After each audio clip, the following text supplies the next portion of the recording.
Le cœur battant de Meadow Creek, une bourgade du Midwest, vibrait d'une tension sous-jacente, dissimulée derrière une façade de normalité.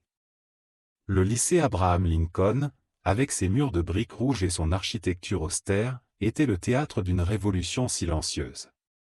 L'annonce du principal Thompson, interdisant l'enseignement de la théorie critique de la race, avait créé une onde de choc, un défi lancé à la quête de vérité.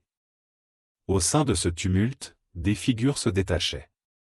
Madame Angela Davis, enseignante d'histoire, ressentait la douleur d'une éducation amputée, son regard brillant de détermination. Jamal Washington, élève charismatique, observait la situation avec une intensité calme, son esprit déjà en ébullition pour élaborer une riposte. Et dans la bibliothèque, Sophia Chen, passionnée d'histoire, cachait des livres interdits, prête à se battre pour la vérité. Ces personnages, aux origines et aux motivations diverses, étaient les protagonistes d'un drame qui allait bien au-delà des murs du lycée. Ils étaient les artisans d'un mouvement clandestin, d'une résistance intellectuelle qui allait défier les tentatives de censure. Chaque livre caché, chaque discussion chuchotée, chaque leçon improvisée était une étincelle dans la nuit, une preuve que la soif de connaissance ne peut être étouffée. Leur histoire, tissée de courage et de solidarité, allait révéler la puissance de l'éducation par les pairs, l'importance de la vérité historique et la force de la résilience. Le lycée Abraham Lincoln était sur le point de devenir le symbole d'une révolution éducative, un lieu où les jeunes allaient se battre pour leur droit à la connaissance et à la liberté d'expression. Meadow Creek, une petite ville du Midwest, semblait figée dans le temps, ses rues bordées de maisons aux façades identiques, témoignant d'une uniformité sociale et culturelle. Pourtant, sous cette apparente tranquillité, les tensions raciales couvaient, héritage d'un passé de ségrégation et de préjugés. Le lycée Abraham Lincoln, avec ses couloirs austères et ses salles de classe impersonnelles, était un reflet de cette réalité complexe. Le principal Robert Thompson, un homme d'âge moyen au visage sévère, incarnait l'autorité et la tradition. Son parcours, marqué par un conformisme rigide, le rendait insensible aux revendications de justice et d'égalité. Il voyait dans la théorie critique de la race une menace à l'ordre établi, un danger pour l'harmonie fragile de sa communauté. Madame Angela Davis, quant à elle, était une enseignante d'histoire afro-américaine passionnée, dont l'engagement pour la vérité était nourri par son propre vécu. Elle avait grandi en étant confrontée au racisme et à l'injustice, et elle était déterminée à transmettre à ses élèves une histoire complète et honnête, sans omission ni distorsion. Jamal Washington, élève brillant et charismatique, était un leader né. Son intelligence vive et son empathie naturelle lui permettaient de comprendre les enjeux complexes de la situation. Il était motivé par un profond sentiment de justice et une volonté de se battre pour ses convictions, même face à l'adversité. Il savait que l'interdiction de la théorie critique de la race était une tentative d'effacer son histoire et celle de sa communauté. Sophia Chen, passionnée d'histoire et d'origine sino-américaine, était une observatrice attentive et une penseuse profonde. Son engagement pour la vérité et sa solidarité avec ses camarades afro-américains étaient nourris par son propre vécu de discrimination et d'exclusion. Elle avait compris que la censure de l'histoire était une menace pour tous, et elle était prête à utiliser ses connaissances et ses compétences pour soutenir la cause de ses amis. Ces quatre personnages, liés par le destin, étaient sur le point de défier l'autorité et de changer le cours de l'histoire de Meadow Creek. Les cours clandestins s'intensifiaient, révélant des vérités cachées sur le passé de Meadow Creek, des secrets que l'administration voulait enterrer. Jamal découvrit que son propre grand-père avait été victime d'une injustice flagrante, un tournant qui renforça sa détermination. Sophia, en explorant des archives locales, mit à jour un lien troublant entre le principal Thompson et une association suprémaciste. Ces révélations, tel un éclair dans la nuit, attisèrent la flamme de la résistance, transformant une simple contestation en une lutte pour la justice. Jamal, déterminé à contrer l'interdiction, se fixa pour objectif de créer un espace d'apprentissage alternatif où l'histoire serait enseignée sans censure. Son premier obstacle fut de trouver des lieux sûrs pour organiser les cours clandestins, loin des regards de l'administration. Il se tourna vers Sophia, dont le réseau de contacts s'avéra précieux pour dénicher des salles de classe désaffectées et des sous-sols de maisons sympathisantes. Madame Davis, malgré sa prudence, joua un rôle essentiel en guidant discrètement les étudiants vers des sources historiques fiables. Son soutien moral et ses conseils avisés renforcèrent la détermination de Jamal et de Sophia. Leur relation, d'abord basée sur le respect mutuel, évolua en une amitié profonde, unissant leurs forces dans la lutte contre l'injustice. Un souplot se développa autour de David, un élève populaire et athlétique, initialement indifférent à la cause. Son évolution, d'un scepticisme passif à un engagement actif, ajouta une dimension supplémentaire au récit. Il devint un allié précieux, apportant son soutien logistique et son influence au sein de la communauté étudiante. Les relations entre les élèves se renforcèrent au fur et à mesure qu'ils affrontaient les défis. Ils apprirent à se faire confiance, à se soutenir mutuellement, à dépasser leurs différences. Les cours clandestins devinrent des lieux d'échange, de débat, de solidarité, où chacun pouvait exprimer ses opinions et partager ses expériences. Cependant, l'administration, alertée par des rumeurs, commença à exercer une pression de plus en plus forte. Les surveillances se multiplièrent, les interrogatoires devinrent plus fréquents, créant un climat de peur et de suspicion.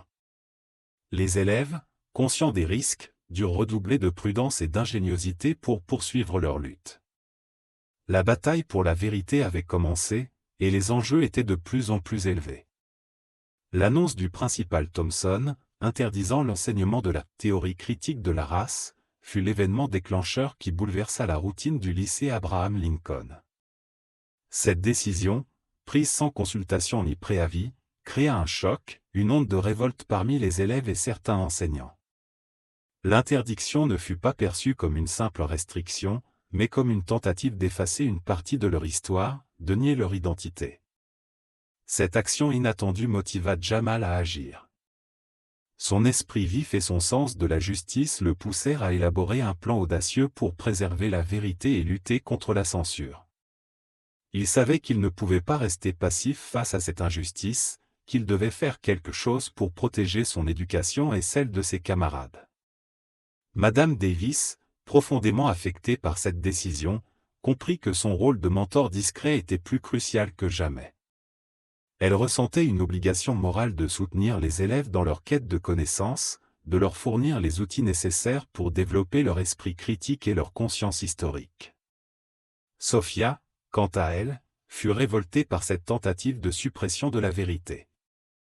Son amour des livres et sa passion pour l'histoire la poussèrent à se joindre à Jamal dans sa lutte. Elle utilisa ses compétences et ses connaissances pour créer une bibliothèque clandestine, un refuge pour les textes interdits. L'interdiction de la théorie critique de la race fut donc le catalyseur qui déclencha la révolution éducative au lycée Abraham Lincoln. Cet événement inattendu créa un sentiment d'urgence, une motivation collective qui poussa les personnages à prendre des risques, à défier l'autorité, à se battre pour leurs convictions. Le statu quo était brisé, et la bataille pour la vérité ne faisait que commencer. Les conséquences de l'interdiction se firent sentir avec une intensité croissante. Les cours d'histoire, désormais aseptisés, devenaient des moments de tension palpable. Les élèves, frustrés par la censure, cherchaient des moyens de contourner les restrictions, de préserver leur soif de connaissance. Les classes clandestines se multiplièrent, devenant des lieux d'échange, de débat, de résistance. L'administration, consciente d'une agitation inhabituelle, intensifia la surveillance. Des agents secrets furent introduits dans l'école, créant un climat de suspicion et de méfiance. Les élèves, désormais conscients des risques, durent redoubler de prudence et d'ingéniosité pour poursuivre leurs activités clandestines. Un nouveau personnage fit son apparition, Marcus, un ancien élève du lycée, devenu journaliste local. Il était intrigué par les rumeurs de révolution éducative et décida d'enquêter. Son arrivée ajouta une dimension supplémentaire au récit, en ouvrant la voie à une possible médiatisation de la lutte des élèves. Un souplot se développa autour de la relation entre Jamal et sa famille. Ses parents, inquiets pour sa sécurité, le pressaient de renoncer à ses activités clandestines. Jamal, déchiré entre son amour pour sa famille et son engagement envers sa cause, dut faire face à un dilemme moral. La bibliothèque clandestine, gérée par Sophia, devint un lieu de refuge, un sanctuaire pour les textes interdits. Elle organisa des cercles de lecture, des débats animés, où les élèves pouvaient partager leurs découvertes et leurs réflexions. La bibliothèque devint le symbole de leur résistance, un phare dans l'obscurité de la censure. Les motivations des personnages se précisèrent. Jamal, poussé par un sentiment de justice et une volonté de protéger son héritage, était prêt à prendre tous les risques. Sophia, animée par sa passion pour l'histoire et son désir d'égalité, était déterminée à faire entendre sa voix.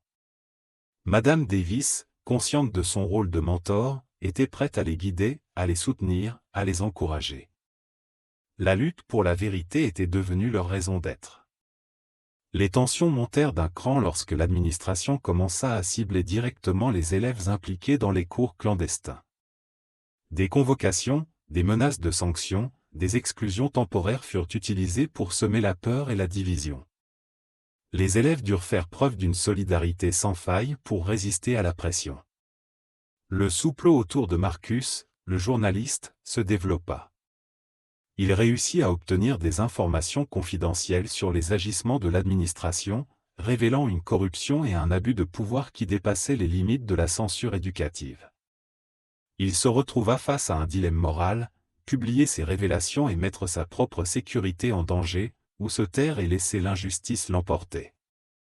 La relation entre Jamal et sa famille devint de plus en plus tendue. Ses parents, terrifiés par les risques qu'il prenait, le supplièrent de renoncer à sa lutte. Jamal, déchiré entre son amour pour sa famille et son engagement envers sa cause, dut faire un choix difficile. Un nouveau personnage, le professeur Harrison, un enseignant de mathématiques respecté, fit son apparition. Il était secrètement admiratif du courage des élèves et décida de les soutenir discrètement, en leur fournissant des ressources et des conseils. Son implication ajouta une nouvelle dimension à la lutte, montrant que la résistance pouvait venir de sources inattendues. Les classes clandestines devinrent des lieux de débat passionnés, où les élèves remettaient en question les fondements mêmes de la société. Ils explorèrent les liens entre l'histoire, la politique et l'injustice sociale, développant un esprit critique et une conscience aiguë des enjeux de leur époque. Les enjeux s'intensifièrent, les personnages furent confrontés à des dilemmes moraux, les souplots s'entrelacèrent, créant une tension dramatique palpable.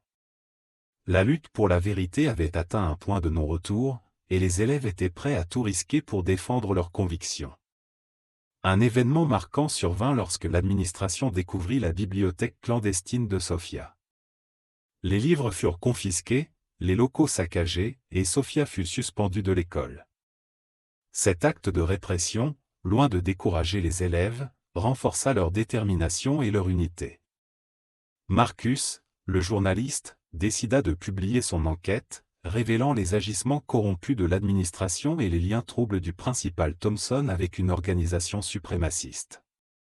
La publication de l'article créa un choc, un séisme dans la communauté, et mit l'administration sur la défensive.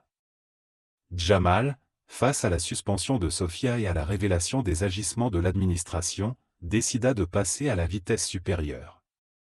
Il organisa une manifestation publique, une « journée de l'histoire cachée », où les élèves allaient partager leurs connaissances et leurs revendications avec la communauté. Madame Davis, touchée par la détermination des élèves, décida de sortir de sa réserve. Elle prit la parole lors de la manifestation, dénonçant la censure et l'injustice, et apportant son soutien indéfectible aux élèves. Son intervention eut un impact émotionnel fort, et galvanisa la foule. David, l'ancien élève indifférent, se révéla un allié précieux.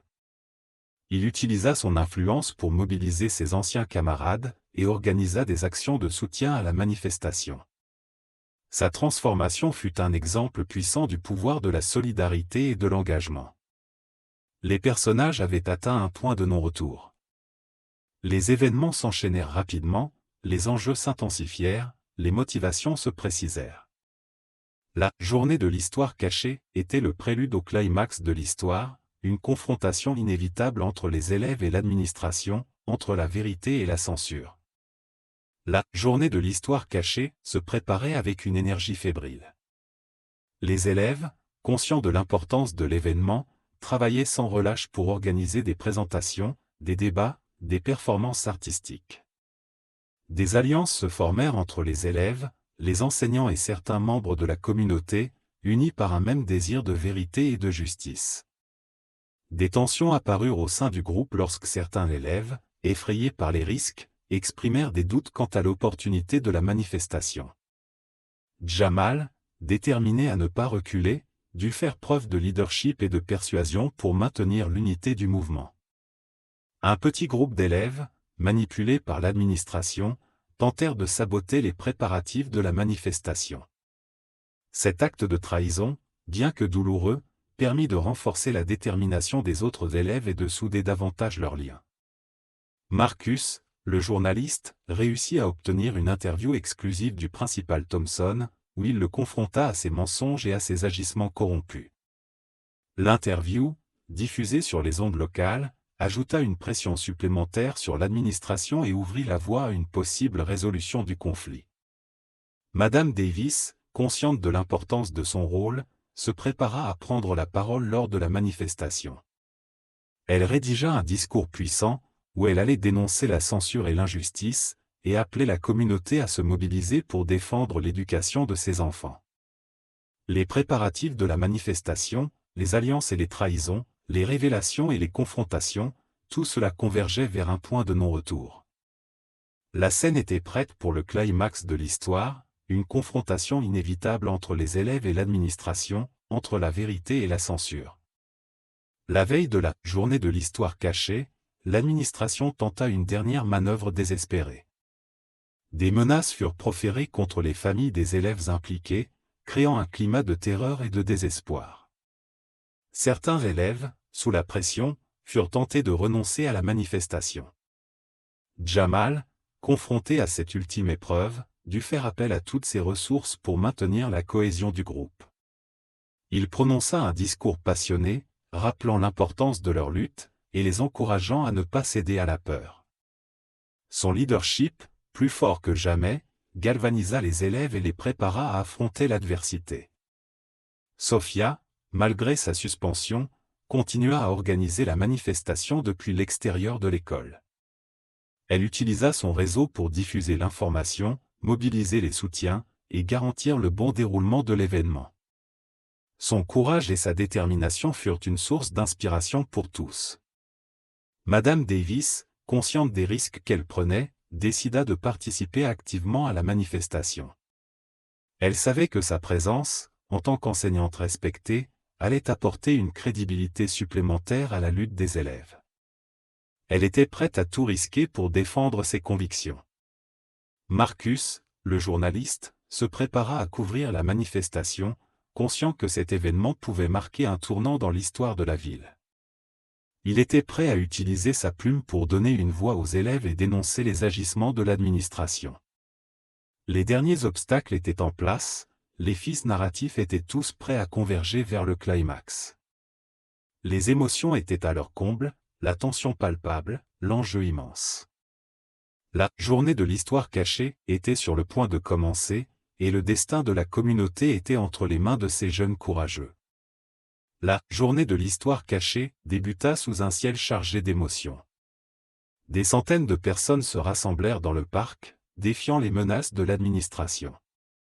Jamal, debout sur une estrade improvisée, prononça un discours vibrant, dénonçant la censure et appelant à la justice. Sa voix, forte et claire, résonna dans le cœur de chacun. Sophia, malgré sa suspension, prit la parole avec une passion contagieuse, partageant ses découvertes sur l'histoire cachée de la communauté. Elle démontra comment la vérité avait été manipulée, et appela à une éducation plus inclusive et honnête. Son discours toucha profondément l'assistance. Madame Davis, enfin libérée de ses contraintes, exprima sa solidarité avec les élèves, dénonçant l'injustice et appelant à une révolution éducative. Son intervention, empreinte d'émotion et de conviction, galvanisa la foule et renforça leur détermination. Marcus, le journaliste, publia son article le jour même de la manifestation, révélant les agissements corrompus du principal Thompson et ses liens avec une organisation suprémaciste. L'article, largement diffusé, provoqua un séisme dans la communauté et mit l'administration au pied du mur. Face à la pression populaire et à la révélation de ses agissements, le principal Thompson fut contraint de démissionner. L'administration, ébranlée, accepta de créer un comité inclusif pour revoir le programme d'histoire, avec la participation active des élèves. Le climax de l'histoire avait atteint son apogée. La lutte des élèves avait porté ses fruits, la vérité avait triomphé de la censure. L'histoire de Meadow Creek était en train de changer. Il est temps de se lever et de se battre pour la vérité, pour une éducation juste et égalitaire. L'épilogue de cette histoire fut marqué par un vent de changement. Le nouveau comité, composé d'élèves, d'enseignants et de membres de la communauté, travailla sans relâche pour élaborer un programme d'histoire plus inclusif, plus honnête, plus respectueux de la diversité. La théorie critique de la race fut réintégrée dans le cursus, et les voix des minorités furent enfin entendues. Jamal, devenu un leader respecté, continua à se battre pour la justice et l'égalité. Il créa une association étudiante pour promouvoir la connaissance et la compréhension mutuelle. Son parcours inspira de nombreux jeunes à s'engager dans la vie civique. Sophia, réintégrée à l'école, devint une défenseur infatigable de la vérité historique. Elle poursuivit ses études avec passion, et décida de devenir bibliothécaire pour continuer à partager son amour des livres et de la connaissance. Madame Davis, enfin reconnue pour son engagement, continua à enseigner l'histoire avec passion et honnêteté. Elle devint une source d'inspiration pour de nombreux jeunes enseignants, les encourageant à remettre en question les normes et à se battre pour une éducation plus juste.